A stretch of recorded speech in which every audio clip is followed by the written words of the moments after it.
90% ayollarimiz va qizlarimizda egilish muammosi bor, ya'ni sutuli bo'lib yuramiz. Hozirgi qizimizda xuddi shunaqa muammo bor, ya'ni egilib yuradi. Mana sutuli bo'ladi, demakda xunuk ko'rinadi ayol kishilar. Bitta protsedurada shuni yechimini qilib beraman. Qani boshladik.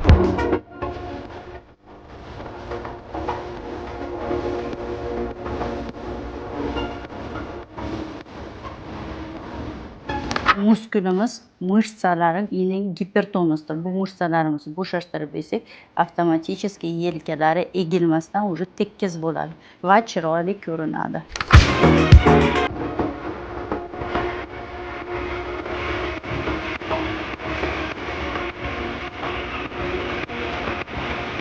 Hozirgi muolajamizni tugatib oldik. Hozir bittada srazu yelkalari ochilib, osankalari to'g'irlandi va yana ham bu ishlaydi 14 kun ichida.